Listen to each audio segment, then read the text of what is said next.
Kojo and Godfrey, gentlemen, good morning. Good morning, Bernard. What's up?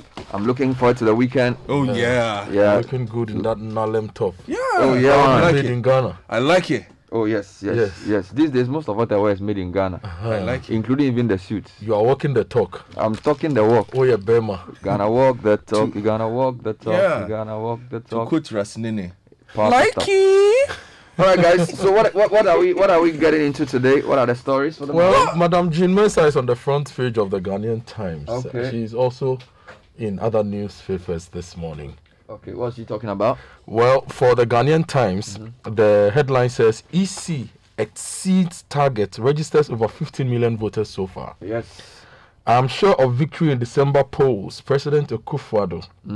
115,000 businesses closed down due to COVID-19. Ghana Statistical Service, and woman who allegedly murdered 2 children to undergo psychiatrist tests. Well, the Daily Graphic is favoring the Ghana Education Service and all the heat in that particular unit. Outcry over WASI misconduct. GES denounces students' offensive act. Culprits to be deboardinized. Canada Japan mobilizes $428,000 to evacuate Ghanaians. And another story, don't make parliament preserve of elite wealthy. Now, I'll take you to the Finder. Government COVID-19 interventions commendable. This is the IFS. Can Japan donate $428,000 to evacuate 727 stranded Ghanaians in Lebanon? And President optimistic, petroleum industry will bounce back soon. Front page of the Daily Guide, Seku fights Prof. Okwe over Founders Day. And as judge gets pension benefits, Mahama goofs gives Nana 8 years. I met empty coffers, Akufo-Addo tells chiefs, and Vice President is speaking. He says the government redirects public spending. Now, on the front page of the Chronicle, there's a photo of Mr. Damali Emmanuel, a reporter with the Daily Graphic in Koforidua with blood on his face. And the headline says, delinquent WASI students pounce on reporter for attempting to probe alleged exams malpractice. Another story, NDC in disarray over Hoy's book. And less than 10 MPs show interest in lawmaking. This is Haruna. Front page of the Daily Statesman, Nana endorses wicked plot against JJ. NDC running mate says Ahoy was honest in controversial book. The Weekend Crusading Guide. Boost local participation. President urges AOGC trainees. Some people were given training in oil and gas. Now, Carlos COVID-19 saga refuses to die as resident petitions for his prosecution. More stories. Missing kilos spark uproar in Kuapa Koko. Over 5 million Ghana cedis stolen cash. Front page of the Herald newspaper. Retired military chief entrapped with 6 months election year contract as Major General Pompepra makes key decisions. As Lowusu running from accountability on $89 million Kelny GVG deal. And Osahen Christ also on the front page of this paper. Ex-Deputy Trade Minister dragged to CID. Let me just add the BNFT then. Banks ready to finance bankable projects to revive economy is the big story. And also banks await specific guidelines on BOG's COVID-19 measures. A lot of banking related stories today. CitiNewsroom.com. Ghana's COVID-19 case count now, guess what? 40,097. 8 new deaths recorded. Also, GES to clamp down on student disturbances during WASI. Other stories, NDC regional youth organizers slam Professor Ahoy over his book on Rawlings, and Akufo-Addo to nominate successor to Sekendi Takrady mayor. Other stories making the rounds. Fact check. Did the NDC government issue a doomsday timetable in 2016? We did that check and found out they did not. And Eastern region, head teacher accused of inciting attack on WAEC officers supervising exams. Lots of secondary school stories still. Police deployed to Ndewuru Jakba Secondary Technical after student riot. And WAEC begins stakeholder engagement to address student disturbances at Bright SHS. CityBusinessNews.com. Beverage producers say they are optimistic the COVID restrictions which have been eased will revive their operations. Also, we've instituted stringent measures to detect distressed banks. This is the BOG governor. And track COVID-19 expenditure to prevent corruption and misuse. This is ESET to government. MyJournalOnline.com. Arrest students who assault teachers during WASI. NAT. Also, 5 injured after bodyguards of parliamentary candidate allegedly attacks registrants at Ejumaku. Meanwhile, Bright SHS students assault school officials and Daily Graphic reporter over strict supervision during COVID-19. If you go to Star News as well, stories led death toll for COVID-19 now 206. Also, Wasi violence, WAEC must probe and take action. This is Educhum. Meanwhile, Secondary Takrady gets new mayor, Ekwapim North MCE and Amansia South DC both sacked. And we are told that EC is registering minors in Ashanti according to the NDC. Ghana News Agency is also on GES to discipline students for misconduct. These stories are everywhere. Police hands for 8 hooligans for assaulting registration officials and others. All right, let me leave it here. Let's get into the details. I'm going straight into the WASI issues. Yes. A lot of it. Front page of the Daily Graphic says that GS denounces students' offensive act culprits to be debordinized. Extremely reprehensible and appalling. This is the verdict widely passed on the violent activities by some school candidates in the ongoing West African Senior School Certificate examination.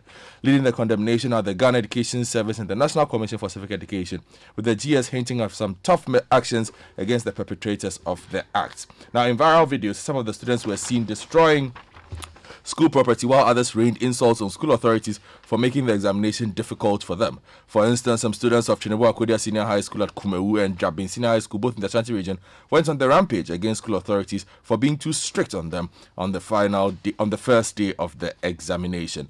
The Indewura Jakba students last Wednesday night staged a demonstration on the school premises to register their displeasure against the social distancing seating arrangement in the examination hall. Now, yesterday, management of the GS said any students found to have misconducted themselves in any of the undisciplined acts shall be debordinized and be allowed to commute from home to write the examination papers under parental control. Now, if you check page 3 of the Chronicle, WASI students pounce on reporter. Charlie. Now, the story says there was drama at the Bright Senior High School in Achim Kukurentumi. An Achim Kukurentumi-based private senior high school in the Boka North Municipality of the Eastern Region, when final year students nearly linked Mr. Damali Emmanuel, a reporter with the Daily Graphic in Koforidua, but for his ability to run fast from the scene and jump onto a moving commercial vehicle to escape from the angry students, some of whom were wielding knives, cutlasses, sticks, and stone. A different story would have been told yesterday. I'm telling you. Information gathered from the school indicates that the graphic reporter was there to investigate reports making rounds that the students had earlier attacked their invigilators for allegedly not allowing them to cheat in the examinations hall. Now, unconfirmed information has it that the school authorities have allegedly taken 6,000 Ghana cedis from each student to be given to the various invigilators in an attempt to allow them to cheat in the exams hall. However, the strict measures put in place by WAEC made it highly impossible for the students to have their way, a situation that triggered the anger of the students to earlier attack the invigilators. We have two angles to this story. Citi Newsroom said head teacher accused of inciting the attack on the WAEC officer supervising the exam. So the proprietor of the Bright Senior High School at Kukurentumi has been accused of inciting his students to attack the officials of WAEC supervising the ongoing WASI. Brighton Ponsa was reportedly upset the officials had tightened security during the examinations. The attack left some officers and a journalist wounded and hospitalized. Now, if you go to other stories within this area, police have been deployed to Ndewuru Jakba STS, Senior Secondary Technical, after students riot. Now, the Savannah Regional Police Command has deployed police to the Ndewuru Jakba Senior High School in the West Gonja Municipality following a demonstration by students of the school. The students demonstrated on Wednesday evening against school authorities because of strict social distancing and invigilation during the WASI. This has become a national problem. The demonstration saw the students attacking and causing damage to the new 6-unit classroom block, which was built to help end the double track system for the school. Can you imagine? The students cut the power in the school and broke street lights on campus. The police public relations officer of Savannah Police, Sergeant Owusu Ejekum, tells Citi News the headmaster of the school came to the regional police headquarters and complained of the students' action. The police personnel were then dispatched to the school to maintain law and order. On seeing the police, the students fled. The police patrolled the school until morning. No arrests have been made. Now, let me just give you two more angles to this. So there's a couple of things. NAT and NAGRAT are saying that police should arrest students who assault teachers during WASI. This is myjournalline.com. National Association of Graduate Teachers has called on authorities to arrest students who perpetrate violence against its members, facilitating the ongoing exam. According to Philip Larson, reports of threats of assault on teachers over the WASI must be nipped in the bud. Then there's another one. WAEC begins stakeholder engagement to address student disturbances at Bright SHS. consultative engagements in circumstances that compel students of Brighton High School to attack exam officials is being investigated by WAEC. Now, Public Relations Officer of WAEC, Agnes Tekujo, told Citi Eyewitness News that management of the council will today, Friday, August 7, conclude on its next line of action. Now, more on WAEC, they have also begun investigations into allegations of exam malpractices in some senior high schools in the ongoing WASI. Wow. And according to the sub-regional exams body, teachers in some schools have been implicated in the misconduct, resulting in the student agitations recorded in some areas. The branch controller in the Ashanti region, Divine Walanyo Agbenyo, said schools stand the risk of having their entire papers cancelled if found culpable. Staying with education, page 17 of the Daily Graphic says private schools appeal for stimulus package to pay staff. The Ghana Council of Private Schools has appealed to the government to offer a stimulus package of 400 million Ghana cedis to the council to enable it to pay salaries of their teachers and other staff. It said following the closure of schools in the past 5 months due to the outbreak of the coronavirus disease, its members had not been able to generate funds to pay their staff. The council said if government should offer them the support, they would use the money to pay 400 teachers in 22,000 private education establishments across the country, pay their taxes, and also contribute to their SNIT staff. Final one. Ashanti Region Committee probing death of KNUST SHS student presents report to Minister. The 3-member committee tasked by the Ashanti Regional Coordinating Council to investigate incidents that led to the death of a student of KNUST Senior High School have submitted their report to the Minister. Another 6-member committee that was set up by GES also submitted this report to the DG of the GES last month. Now, let me take you to the Daily Statesman, page 7. Lands Minister poised to reclaim state lands from encroachers. You remember the stories we did on lands? Nathan went to some Kabenya area where people were shooting. Now, this story says the Minister of Lands and Natural Resources, Mr. Kuku Sumatreme, has reaffirmed the government's commitment to reclaiming all state-acquired lands encroached on by individuals and groups. He said out of 7,000 acres of lands at Adenta Katamanso, which belong to the state, only 1,000 acres had not been encroached upon. Wow. Mr. Smartcheme made this known when he inspected some state lands at Adenta and Atomic Energy in Accra. And according to him, all lands belonging to the state have been properly acquired under the executive instrument, of which some private developers ignore what the law states. And he says that the state is going to reclaim all these lands. All right, let's go on to other stories now. If you move let me deal with Esla Usu running from accountability on $89 million Kelny GVG deal. That story is in the Herald newspaper. Parliament is expected to be exciting today as the Speaker of the House, Professor Aaron Michael Quay, has ordered the Minister of Communications, Eslo Kufu, to be present and render account on the controversial $89 million Kelny GVG deal. The Minister is reported to have failed on 3 occasions to be in the House to answer questions on the transactions meant to monitor revenue mobilization from mobile telecommunication companies operating in the country. The Member of Parliament for Ningo Pram Samuel Nate George had posed some questions to the Communications Minister on the incremental revenue the state had accrued since Kelny GVG was engaged. Now we are getting... Okay, could you? Yes, I was still going to stay in Parliament. Yes. Page 3 of the Chronicle. Less than 10 MPs show interest in lawmaking. This is 2 days ago. Harun Idrisu said Yes. this, and it's been Now, the responded Chronicle to. has published that again. It says the minority leader, Harun Idrisu, has raised concerns over the lack of interest in the rudiments of lawmaking by majority of Ghana's legislators. According to the Member of Parliament for Tamale Central, not more than 10 legislators contribute to lawmaking daily. The current parliament is made up of 275 members. And he said if he was asked to make an assessment as Harun Idrisu, the minority leader, on the parliamentarians who show interest in legislative drafting, he could not count more than 6 to 10 members. And something needs to be done. Now, let's take you to some politics. NDC regional youth organizers slam Professor Hoy over his book on Rawlings. So this book is still causing rippling effects. All regional youth organizers of the NDC have hit hard at NDC stalwart Professor Kwame Ahoy over the publication of his controversial book, Working with Rawlings, within a period of time they claim as crucial. In an elaborate statement to Professor Hoy, the 16 youth organizers intimated the book has the propensity to derail the party's focus for 2020 elections. The youth organizers were not happy with the content of the book, which they claim directly attacks NDC founder Jerry John Rawlings. They say whatever is it to be achieved with this book is not greater than the salvation of this nation and the future of its youth come December 7, 2020. Then they have a lot of other things they are saying to now, the man. The Voter Youth Network, the youth wing of the NDC in the Voter region, says they are not happy about the content in Professor Ahoy's book. They have urged the party to call Professor Hoy to order before How his do you call him action to order? The Pope is already gone. They should write their rejoinder. before his action collapses the party. So what should he do? He should call the books and cancel all his interviews or what? Well, staying with politics, let me take you to the Daily Guide. They should just set the record straight if there are any issues with the book. I met empty coffers, Akufo-Addo tells chiefs. That's on page 3 of the paper. President Adonako Akufo-Addo says he inherited almost empty state coffers from the erstwhile Mahama-led National Democratic Congress administration. According to him, the highly touted massive infrastructure development claimed by the NDC administration ahead of the 2016 general election was just propaganda, because upon assumption of office, what the Akufo-Addo administration saw on the ground did not reflect the massive projects the NDC claimed it left behind. And then they also say Mahama goofs.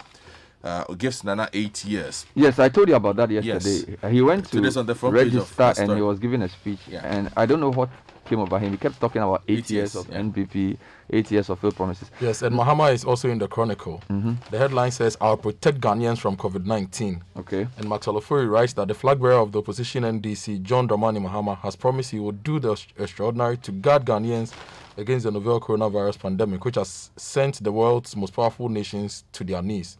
He said the next NDC government, quote, will restore economic prosperity in this country and we will protect our people from the coronavirus. Do you remember the word routine surveillance? Yes, sir. Do you know contact tracing? Yes. sir. We have a story there. COVID-19, Ghana's case count now 40,097. 8 new deaths recorded.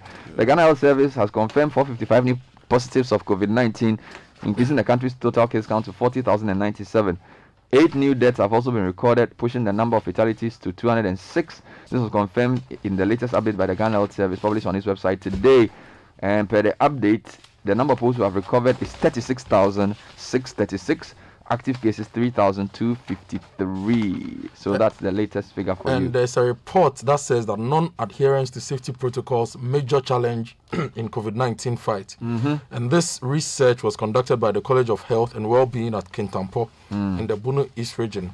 The research has shown that even though there is an extremely high level of awareness about COVID-19, most people do not adhere to the various preventive protocols. And talking about health and diseases and food and drugs, the FDA is warning advertisers not to rush read the advert endorsement. You remember this advert has been advertised and approved. That they say that it is an offense to rush read that. You should take your time to read it for people to understand. Now, President has made some announcements through the local government minister. Some are interesting, some are troubling.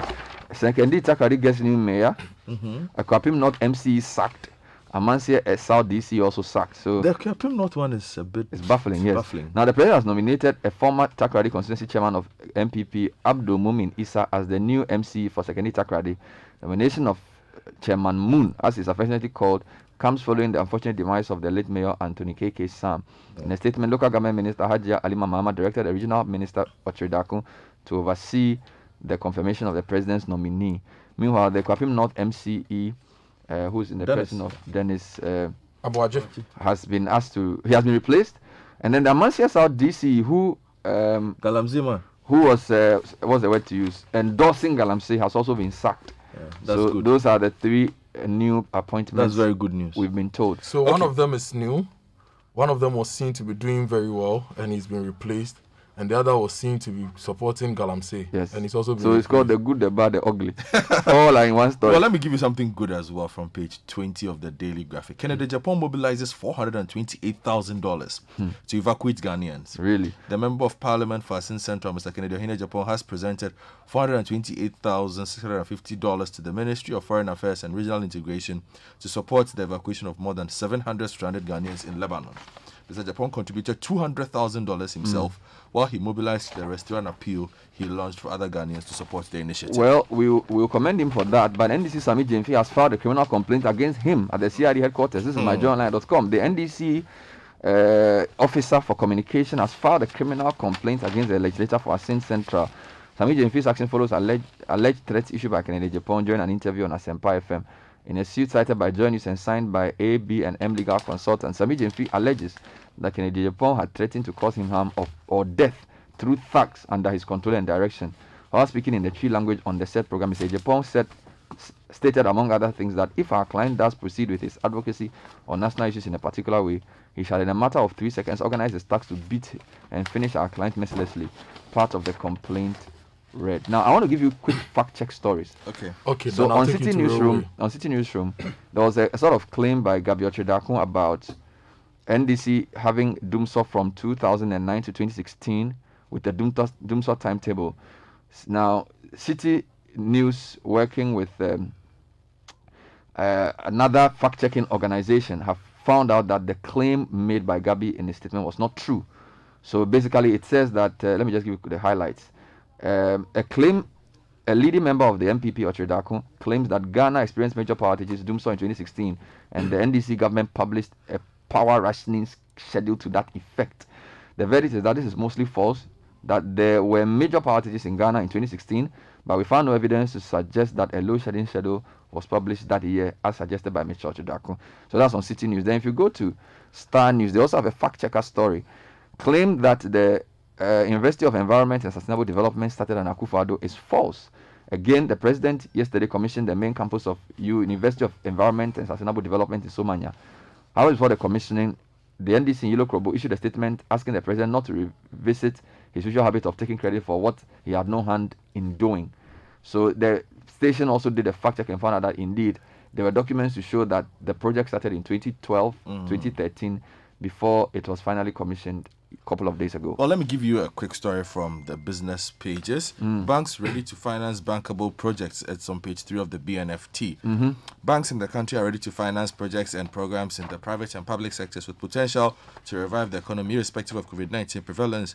Panelists at the 5th edition of the BNFT organized Ghana's most respected CEO's breakfast series. And one quote here says that COVID-19 or no COVID-19, banks are ready to support bankable projects. What COVID-19 does is that you recalibrate your risk models and make them COVID-19 resistant. Talking of risk, finally, before you come in, Bank of Ghana governor says we've instituted stringent measures to detect distressed banks. Now, the governor of the Bank of Ghana, Dr. Ernest Addison, says the central bank has put in place stringent measures to rapidly detect signs of distress exhibited by financial institutions to immediately step in and protect the funds of depositors. The governor says the measures include tightening of the bank's supervisory role to stop the financial malfeasance that led to the collapse of some financial institutions, including 9 local banks. He was speaking at the 2020 Gimpa Law School webinar conference on banking and financial sector crisis. He said the central bank has learned from previous events, hence the decision to have early warning signs in place to prevent another financial crisis. COVID-19 will not delay Tema in Pakadan Rail project. This is according to the contractor. Okay. The president paid a working visit to the project site in Old Akrade, and the contractor, Afcons Infrastructure Limited, assured him that the pandemic will not delay the completion of the project. So far, 65 out of the 97-kilometer project has been completed. And the contract for the project, initially Tema Akosombo Rail project, was signed on November 18, 2016. It's one of the most exciting projects. I traveled to the Volta region a few weeks ago, and Godfrey, it's really coming up strong. Like, they have many centers. So they do these tunnels and the bridges. Yeah. And I can tell you that if it's done, it will open up the eastern side of the country in a phenomenal way. Really good project, and we wait for it to be commissioned. Let me give you one story each before we run up. What else do you have before we go? Because let me give you a quick foreign story. On page 5 of the Daily Graphic. Malaria in Africa, parasite resistant to artemisinin. Hey. A drug-resistant strain of the parasite that causes malaria has been identified by scientists in Rwanda. The study published in Nature found the parasites were able to resist treatment by artemisinin, a frontline drug in the fight against the disease. This is the first time scientists have observed the resistance to the drug artemisinin in Africa. The researchers warned that this will pose a major public health threat on the continent. There's a story on the front page of the New Crusading Guide about missing kilos. How missing what? Kilos. How a cocoa company, how a cocoa company adjusted their weighing scales so that instead of getting a bag for 64 kilos, they were actually getting bags for 69 to 74. Yes, 74 kilos, and cheating cocoa farmers. And according to the farmers, they've been losing about 30% of what they have to make every year because of that. Thank you, gentlemen. That was a newspaper review. Coming up next is the Citi Business News. Stay with us.